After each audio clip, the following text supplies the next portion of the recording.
최근에 국민들이 사실 가장 많이 질타한 그 현상 중에 하나가 뭐였냐면은 그 윤석열이라는 사람이 지난주 금요일에 헌재 결정으로 파면되었음에도 불구하고 한남동 관저에서 나오지 않고 일주일 동안 있길래 도대체 저분이 뭐하고 지내나 봤더니 그러니까. 식자재가 들어가고 대단해. 사람들이 밤에도 오가고 하는 모습들을 보면서 도대체 저분은 누구 돈으로 이렇게 호의호식을 하는 것인가? 세상에. 이게 과연 법치주의 나라 맞는가? 이런 보수의 가치를 지켜서 대통령이 된 사람이 맞는 것인가? 이런 근본 의문을 가진 거 아니겠습니까? 근데 윤석열 씨가 관저에서 나가지 않고 밤마다 김치찌개 계란말이 해 먹고 소주 먹고 폭탄 말아 먹고 이런 것은요. 사실 이 보수라든가 체제하고 전 다른 얘기예요. 그냥 나쁜 짓이에요.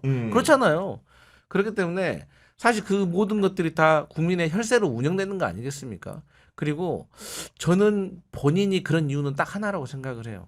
어쨌든 이제 윤석열과 김건희 같은 경우는 머릿속에서 가장 중요하게 생각하는 게 형사 재판밖에 안 남았어요. 맞아요, 네. 그러니까 이제 형사 재판의 결과는 뻔한 거 아니겠습니까?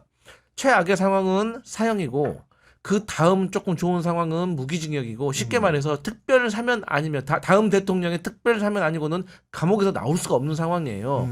그렇기 때문에 그럼 이들이 바라는 건 뭘까? 지금 본인을 지지해주는 일부의 강성 지지층에게 계속 메시지를 보내면서 결집을 네. 시키고 거기에 국민의힘 지도부는 영향을 받고 그래서 이번에 조기 대선에서 만약에 정권이 연장되면은 자기를 사면해 줄 것. 하지만 조기 대선에서 국민의힘이 패배한다고 하면 네. 어쨌든 국민의힘 지도부가 계속해서 나중에라도 국민 통합이나 뭐 이런 갈등 조정 이런 것을 빌미로 윤석열 전 대통령 사면해야 된다라고 요구할 수 있게 계속해서 영향을 발휘하기 위해서는 본인과 가까운 본인의 어떤 이런 정치적인 행보에 대해서 도움을 줄 수 있는 정치인들에게 계속 관계를 맺어가야 되는 거죠. 그게 관저에 불러서 식사하고 내가 너 도울게 잘해봐라. 출마 한번 해볼래? 뭐 이런 것들이죠. 그런데 실제로 공식적으로는 누구를 밀 수도 없는 상황이에요. 왜? 맞아요. 네. 5명이 지금 친윤이라고 이렇게 딱 나가려고 하고 있는데 한 명한테 시그널을 줘버린 나머지 4명과 척지게 되는 거잖아요. 그래서 이러한 것들에 대해서는 단호하게 조금 결별을 할 수 있는 국민의힘에서도 좀 지도자가 나타났으면 좋겠다. 저는 그 시대적인 소명이 그나마 탄핵을 찬성했던 한동훈이라고 생각을 하는데 네. 저는 그동안 한동훈 전 대표가 약속을 지킨 적이 없어요. 그렇기 때문에 김포시 서울 편입은 언제 되는 거냐 이 질문과 함께 좀 변했으면 좋겠다. 아니 그리고 여담입니다만은 그 윤석열이라는 분이 재임 중엔 더 그러하였고 많은 분들과 이제 오만찬을 즐기지 않았습니까? 혹시 김상욱 의원님 같은 경우에는 네. 개인적으로 관저에 들어가서 네. 밥이나 술을 얻어먹은 적 있습니까? 없습니까? 좀 했는데 어차피 이제 나가는데 밥을 먹은 그 공식 만찬이었어요. 밥은 네. 먹었는데 근데 네. 만찬 자리 이런 건 없었어요. 이거 뭔가요? 커피인가요? 그 만찬 자리라는 거는 아마도 초선 의원들을 불러서 이제 밥을 먹은 자리를 얘기하시는 거죠? 뭐 그런 것도 있었고 제가 네. 상임위 간사도 하고 있었고. 아 진짜요? 뭐, 저 나름 일 많이 했어요. 지금 다 잘려서 그렇지. 저 나름 일꾼이었는데. 네. 아 근데 비하인드 스토리를 제일 재밌게 얘기해 주실 분이네. 아니 그러니까 들어가시면 같이 술 어땠는지 마실 느낌이 때 좀 어떻게 하는지. 밥 먹으면서 밥 먹으면서 일단 맛있어요? 생각했던 것보다는 맛이 없어요. 아 원래 그런 밥이 맛없다 그러잖아요. 그래요? 아, 이게 뭔가 긴장해서 먹어서 그런가 보다. 아니, 예. 긴장해서가 아니라 네. 식성 따라가는 거 아닐까요? 아. 대통령께서 좋아하시는 식성과 제가 좋아하는 식성이 맞지 않는구나. 아, 너무 기름진 음식들이 많았다 이렇게 얘기해도 되겠습니까? 맛이 없었어요. 아니 그리고 이제 보통 이제 대화의 주도권을 윤석열이 대통령 재임 중에 많이 가져갔다 이런 얘기들을 밥 먹고 오신 분들이 많이 하는데 네네. 실제로 그날도 주로 본인이 말을 많이 했습니까? 대화 뭐 말씀은 당연히 뭐 대통령이 말씀 많이 하시죠. 근데 뭐 다른 분들의 얘기도 나누시고 하는데 좀 제가 조금 안타깝게 느꼈던 것은 오. 이제 대화의 주제나 대화의 내용이 뭐 당연히 그렇겠지만 좀 직언을 하거나 듣기 싫은 이야기나 아니면 현안에 대한 깊은 토의가 이루어지기보다는 대통령이 듣고 싶은 이야기 위주로 많이들 나오더라고요. 그런 부분들이 네. 개인적으로는 좀 혼자 그 생각을 했어요. 권력자가 섬에 갇히는 이유가 저런 건가? 주변 사람들이 저렇게 대화를 하기 때문에 일반인들과 소통할 기회도 없고 그렇죠. 네. 보고는 전부 다 본인 입맛에 맞는 보고들이 오는데 주변에 말하는 사람들까지도 다 듣고 싶은 얘기를 해버리면 그런가 보다가 돼버릴 수 있지 않을까. 참 위험할 수 있구나. 높은 자리일수록 고립된다는 것이. 벌거벗은 그런 생각을 좀 임금님이었잖아요. 했어요. 3년 동안. 이번에도 파면 안 될 줄 알았다는 거 아니겠습니까? 근데 그거는 저는 그 생각해요. 누구든지 권력자가 되면 그럴 수 있어요. 그런데 그래서 권력자가 자리가 되려고 하는 사람은 그것을 스스로 경계하는 트레이닝이 반드시 된 사람이어야 돼요. 네. 아니, 지역구 대통령 의원들은 권한대행도 지금 대통령인 사실 줄 알고는 아는데 뭐. 이게 평소에 훈련이 돼 있잖아요. 왜냐하면 우리 의원님도 지역구 가시면은 이제 거의 대부분이 국회의원 만나려고 하는 사람 민원이에요. 근데 민원을 말하러 오는 사람들은요. 권력자에게, 그러니까 국회의원도 그 지역의 권력자잖아요. 그렇지. 그 사람들한테 사실 눈치를 보는 사람도 있거든요. 근데 거의 대부분은 그냥 무조건 자기 얘기만 해요. 근데 그 얘기가 사실 듣기가 싫고 말도 안 되는 부탁을 할 때가 있어. 하지만 그래도 들어야 돼. 왜? 싸가지 없다고 소문나니까. 그러니까 그런 의정 활동이 하나하나 하루하루가 모여가지고 그게 경험이 되는 거고, 그게 말씀하신 것처럼 높은 자리에 올라갔을 때도 듣기 싫은 목소리가 있을 때 인상을 쓰지 않고 그래도 웃는 모습을 보여주면은 개중에 눈치 없는 사람이 계속 듣기 싫은 얘기 한단 말이에요. 그러면서 뭔가가 정화됐는데 그분은 그런 기회를 가진 경험이 없고 그런 걸 트레이닝을 못 받은 것 같아요. 제가 보기엔 김상우 의원님은 그래도 할 말은 하는 분이기 때문에 현안과 관련해서 윤석열을 대통령 신분으로 만났을 때 그래도 직원 쓴소리 조금은 해보지 않았습니까? 그래서 제일 구석자리로 밀려났습니다. 그 말을 하니까 못하게. 저 제일 구석자리라서요. 네. 저 멀리 계시는구나 정도. 그냥. 얼굴 볼 수 있는 정도의 거리에서 네, 제일 끝자리 그냥. 아니 그럼 그쯤 되면 그래도 직원을 해야겠다 싶으면은 술을 좋아하시니까 한 잔씩은 따라줬을 거 아닙니까 이게. 근데 사실 생각해 보면 네. 제가 개몽이 된 것 같아요. 당시에는 12월 3일 날 개몽이 된 것 12월 3일 같아요. 날 개봉했다. 12월 그 전까지는 그렇게까지 몰랐다가 12월 3일 날 아. 이제 그 전까지는 사실은 막연하게 대통령이 다 생각이 있겠거니 다 집단지성이 발휘를 하고 있겠거니 나보다 다 훌륭하신 분들인데라는 막연한 믿음이 있었는데 12월 3일 4일 일을 겪으면서 와 정신 차려야 되는구나 하고 눈이 번쩍 뜨이면서 당연한 줄 알았던 민주주의가 당연한 게 아니구나. 그렇죠. 네. 또 당연한 줄 알았던 보수의 지성, 집단지성이라고 하는 것이 지금 병들었구나, 고장났구나라는 것을 너무 절감한 직감적으로. 시간이었던 것 같아요. 네. 그 전까지는 사실은 저는 말하는 거 안 좋아해요. 원래 튀는 거 되게 싫어해요. 그래서 태어나서 반장 선거도 안 나가봤어요. 그러니까 튀는 거 그렇다면서요. 싫어해서. 네. 제일 튀는데 지금 대한민국에서 국회의원들 중에 제일 튀는데. 저는 정말 튀는 거 안 좋아해요. 그래서 어. 저는 의정 활동 처음 할 때도 뭐 아시겠지만 저는 말할 때도 남 공격 직접 하는 얘기 절대 안 하고요. 다른 사람들 말 주로 듣는 쪽이었지 제가 말을 잘 안 했습니다. 그렇구나. 근데 네. 12월 3일 4일 일을 겪으면서 저한테는 큰 충격이면서 동시에 사명감을 그때부터 느낀 겁니다. 사명감과 책임감을 느껴서 침묵해서는 안 되는구나. 할 수 있는 얘기를 해야 될 자리에 있는구나. 나는 헌법을 지키겠다라고 선사한 사람인데 정말로 개몽됐구나. 네. 12월 저는- 3일부로. 저는 그날 네. 저는 대통령이 개몽령이었다길 맞아 나는 개몽령. 아니 그런데 사람들이 이제 두고두고 이제 문제를 삼는 건 뭐냐? 네. 윤석열이 분명히 이제 파면도 됐고 대통령도 아닌데 네. 그의 특혜의 끝은 어디까지인가? 왜냐? 다음 주 월요일에 본인의 형사 재판에 피고인으로 출석을 해야 됩니다. 그렇죠. 지금까지 전직 대통령들은 다 그 카메라 플래시를 견디면서 법정에 나갔는데 이분은 법원에 경호처를 통해 요청을 합니다. 네. 법원의 지하 주차장에 있는 것으로 보내달라고 직원용 주차장을 통해서 나는 가겠다 사진 안 찍히겠다 이런 얘기 하는데 네. 그 얘기를 또 법원이 들어줍니다 지금. 아, 정말 요즘 답답한데요. 그러니까 강짜 막 부리면은 그럼 받아주는 모양이에요. 법원도. 지기현 판사 아니에요? 아니요, 이거 그거는 받아주잖아. 아니고 야, 법원 법원 차원에서 차원에서 결정을 한 건데. 거니까 이전에 전직 대통령들 재판받는 모습 많이 봤잖아요. 네. 근데 지하 주차장으로 들어가는 경우가 없어요. 아, 이거 이런 장면은 과거에 네. 검찰이 소환 조사할 때 그럴 때 언론에 노출되면 안 되는 경우에 지하철장으로 이렇게 죄송합니다. 비공개로 조사할 때 그런 거죠. 그렇게 한 건데 공개 법정 아닙니까? 네. 형사 재판에 당연히 피고인이 나와야 되는 건데 나오는 건데 전직 대통령이라고 해가지고 지하주차장으로 언론사 카메라 다 피해가지고 그냥 바로 재판정으로 들어가게 네. 만들어주겠다. 좀 처음 들어봤어요 이런 경우는. 재판도 비공개라면서요. 그러니까 이게 왜 이런 식으로 가지? 법원이 지난번에 폭동이 한번 일어나는 거 보면서 겁을 먹었나? 아니 그 이번에 헌법재판소 결정도 사실은 굉장히 시간이 지체가 되면서 국민들이 굉장히 큰 혼란을 느꼈잖아요. 근데 확실하게 대한민국의 법치가 살아있다는 걸 보여줘야 될 기관이잖아요. 헌법재판소도 그렇고 사법부인 법원도 역시 마찬가지로. 그런데 거기에 따라서 네. 잣대가 왔다 갔다 해버리면 국민들이 이걸 어떻게 받아들여야 되나? 그러니까 거꾸로 말하면은 윤석열은 끊임없이 자기 객기 부리듯이 막 해버리는 거예요. 그러니까 국민들이 가만히 있으니까 아 나는 뭐 이렇게 해도 되는가 보다 이렇게 생각하는 모양이에요. 제가 보니까 관저에서 일주일 동안 안 나와도 아, 뭐 미안하다 준비를 지금 아직 못해서 그렇다 뭐 이런 얘기도 없고 거기서 막 파티 열고 아니 그러니까요. 네. 이런 아니, 뭐 형태들이 계속 반복되는 이재명 거예요. 대표- 국민들이 지긋지긋해가지고 지금 네. 참아주는 건데. 뭐 김혜경 여사는 법카 밥값 10만 4천 원 자기 거 빼고 나면은 뭐 한 8만 원 되려나 이거 가지고 좀 기소당해가지고 재판받고 그러는데. 포토라인 섰죠 그리고. 네, 근데 네. 포토라인을 쓰고 그랬는데 네. 사과도 하고. 근데 지금 관저에서 쓴 비용이 얼마입니까? 얼추 계산해도 제가 계산도 안 되는데 네. 그런 혜택도 받는 게 당연한 것처럼 느껴지고 아니, 과거에 문재인 대통령한테 어떻게 했어요? 5월 9일인데 5월 10일 날 청와대 개방하라고 방 빼라고? 나가라고 했잖아요.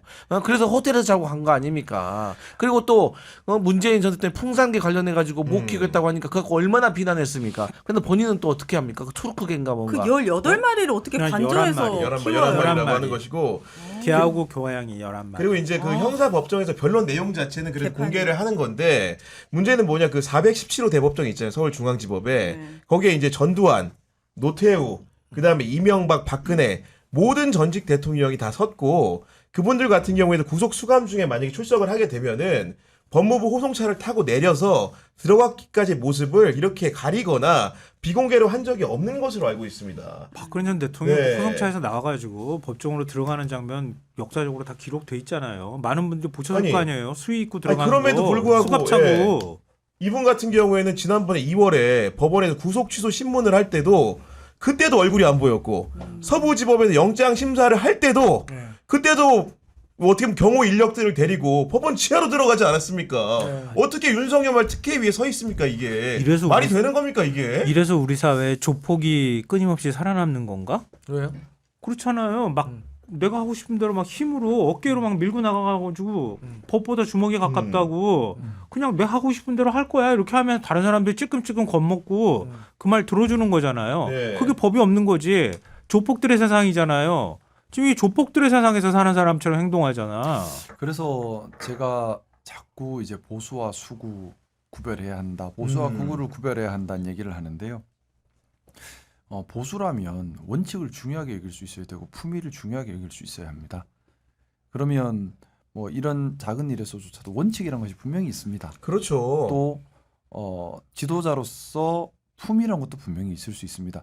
윤석열 대통령이 대통령 되기 전에 이 일을 했고 저 일을 했고 그거는 뭐 상관이 없죠. 그건 뭐 대통령 되기 전에 일이니까. 하지만 네. 대통령이 되었을 때 대통령 재임 기간에 공적으로 하는 일, 또 그 공적으로 한 일에 따르는 책임에 대한 것, 이거는 품위를 지켜야 되는 일이거든요.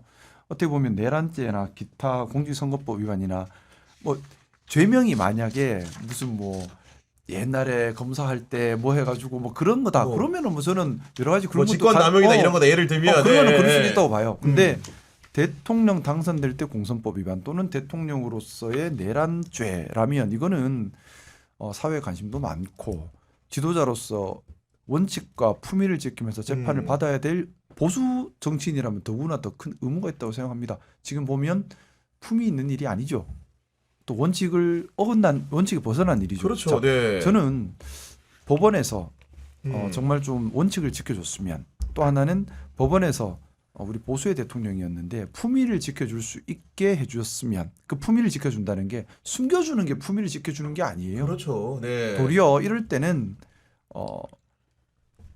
원래대로 회복하는 모습, 진정으로 반성하도록 하거나 반성을 안 한다면 반성 안 하는 그 모습이라도 있는 그대로 국민들이 볼 수 있게 해주는 것이 진짜 품위를 맞습니다. 지키는 거라고 저는 네. 생각합니다. 전 근데 되게 사실은 씁쓸한 게 품위까지도 바라지 않고요. 품위 바라지 않죠. 진짜 네. 품위까지도 바라지 않고 최소한 좀 국민들한테 죄송스럽거나 부끄러워할 줄 아는 상식적인 모습이라도 모습. 보였으면 좋겠어요. 저는 그게 부끄러워 죽겠는데. 아니 그러니까 전혀 그런 사과만 모습들이라도 좀- 보였다 그러니까요. 그러면은 네. 최소한 관저에서 나오기 전까지 자숙하는 모습을 보였어야 마땅한 거예요. 대통령으로서 파면을 당했잖아요. 근데 자숙은커녕 대선 후보라고 하는 사람들을 줄줄이 만나거나 많잖아. 심지어는 무슨 역사 강사라고 하는 사람을 만나가지고 엉뚱한 소리를 한다거나 사진도 찍어요. 네, 오히려 그 사람들이 나와가지고 손도 꽉 잡아요. 떳떳하게 네. 딱 그러고 신문에 오늘 다 쫙 실렸잖아요. 그 사진들. 그리고 요리사들 불러가지고 뭐 무슨 축하 파티를 네. 하는지 지금 축하 파티를 할 때입니까? 뭐 송별식 할 때입니까? 부끄러워가지고 그런 걸 어떻게 합니까? 제가 아무리 그런 하다못해 그 반장 선거에서 너 그만둬 이렇게 하면 부끄러워가지고 집에서 안 나올 것 같은데 어떻게 일국의 대통령을 했다는 자가 저렇게 합니까? 비비비님이 정말 부끄러워 죽겠어요. 저도 너무 이 비비비님 말이랑 공감돼요. 공감하는 게 네. 우리가 불쌍해할 틈을 안 줘서 차라리 고맙다. 그러니까 뭔가 동정심이라도 유발할 수 그러니까, 있을 네. 만한 행동을 했으면 그나마 그 측은지심이라도 생길 텐데 맞아. 뻗대고 안 나와 만찬에 막 김건희 씨는 그러니까. 파면 팔수록 기갑차로 드라이브를 했다는 소리나 들리고 막 그랬어요? 지금 그거 못 뉴스에 보셨어요? 계속 나왔어요. 나오잖아요. 타고 어제 싶다고. 나왔는데 그 그랬구나. 육군 55 경비단 있잖아요. 네. 외곽 지키는 그 친구들한테 김건희 여사가 산책하다가 이 차 한번 타보고 싶다 그래가지고 군용 면허가 없으니까 안 된다 그랬더니 한번 태워달라고 해서 드라이브를 했다는 자괴감이 느껴졌대요. 장병의 증언이 나왔습니다. 지금 심지어는. 자기네들이 윤석열 아니, 기갑- 팬클럽이 네. 아닌데. 와, 정말 황당한 거는 아. 기갑 차량이 있으니까 내가 운전해봐도 돼? 라고 했다는 거 아니에요. 내가 이거 몰고 싶다고 그렇게 얘기를 했대요. 그걸 어떻게 몰 생각을 할까? 그러니까요. 그러니까 상식 바뀌죠. 대통령 그렇죠. 대통령 정도면은 비행기 모는 척하고 뭐 이렇게 어디 앉아가지고 탱크 대통령도 모는 안 척하고 됩니다. 절대 그런- 안 됩니다. 네. 어떻게 그걸 그런 생각을 할 수가 있지? 근데 그렇게 안 됩니다. 이거는 면허증이 따로 있어야 됩니다. 이렇게 얘기를 하니까 그럼 관저 드라이브나 시켜줘요. 그래서 드라이브 했다는 거 아니에요. 네. 어떻게 이런 사고 방식이 어떻게 이렇게 움직일 수가 있지? 이거는 대통령 위에 섰다고 아니, 생각하지 않으면 불가능한 이렇게 일이죠. 심각한 형태로 국민적 여론이 아직도 파면 이후에도 들끓고 있는 상황인데 여간 대선 일정은 정해졌으니까 양당 모두 준비는 해야 됩니다. 네. 근데 제가 개인적으로 놀랬던 거는 국민의힘이 오늘 이제 이양수 사무총장 등등이 논의를 해가지고 발표한 내용을 보면 앞으로 이제 어떤 방식으로 경선을 치르겠다 이런 내용이 담겨 있는데 네. 일단 뭐 경선을 할 때 많은 사람들의 참여를 독려하기 위해서 뭐 예능적 요소를 가미하는 거는 좋다고 생각을 하는데 그 내용을 하나하나 뜯어보니까 이거는 지금 이렇게 웃고 떠들 때가 아닌데 너무 심각하게 그 시간을 가볍게 생각하고 있다 이런 생각 들었거든요. 이것 때문에 오늘 빵 터졌는데요. 네. 예능 토론회 물론 이제 국민의힘이 워낙 국민의 관심을 못 얻기 때문에 대선 토론회를 좀 흥미를 유발시키려고 하는 거는 그 마음은 이해해요. 근데 예능 토론회로 가겠다는 거예요. 지금 자당의 1호 당원으로 파면된 대통령이 있는 정당인데 아무리 관심을 끈다 하더라도 어떻게 예능 방식으로 토론회를 할 생각을 했을까? 발상도 이상하다는 생각이 들고요. 또 토론회 그 뭐랄까 각종 이제 시도 자체가 너무 어이가 없는 게 자기소개할 때 MBTI로 자기소개를 하는 거예요. 1차 경선 토론회에서. 그 토론회 방식이 그 토론 주제별로 이렇게 둔 다음에 먼저 선착순으로 그 토론 주제로 가는 거예요. 그럼 여러 명의 후보들이 있잖아요. 먼저 가면은 여러 명 후보들이 한꺼번에 토론 주제로 가면 거기서 토론을 하게 되잖아요. 죽음의 조를 편성한다고 해요. 그러면 가급적 다른 후보가 없는 데로 가면은 좋잖아요. 그것도 눈치 게임을 한다고 하고요. 그리고 서로 간에 후보들이 이렇게 쓰면은 너 나와. 그런 다음에 나와가지고 1대1 마스 토론 한다는 거야. 마스 토론을 하고. 한동훈 너 나와 이런다는 거야. 보니까 네. 너 나와. 그러면 너 재밌겠는데요? 이렇게 하고 그다음에 뭐 밸런스 게임이라고 저도 이번에 처음 알았는데 방식은 많은 분들이 아실 것 같아요. 뭐 예를 들면은 나는 지금 행복한 게 좋아. 아니면 미래 행복한 게 좋아. 그거 가지고 선택하는 거 있죠. 네. 누가 더 좋아, 누가 더 좋아. 뭐 이런 거 네. 선택하게 만드는 방식으로 그걸 또 질문을 던져가지고 그렇게 대답을 하게 만든다는 제가 거예요. 이제 방금도 이제 그런 예능 토론에 들어보니까 그 전에도 저는 어떤 지금 국민의힘 대선 후보들이 난립하고 있잖아요. 그러니까 뭐 15령을 넘어서 18령 되더니 이제 20령까지 가고 있는데 네. 그래서 이제 또 밖에 있는 뭐 양향자 전 의원까지 또 거기도 들어와서 탈당해서 들어온다는 그것도 하는데 거니까. 네. 저는 이렇게 후보가 많이 나오는 거는 이렇게 정상적인 대선일 땐 좋다고 봐요.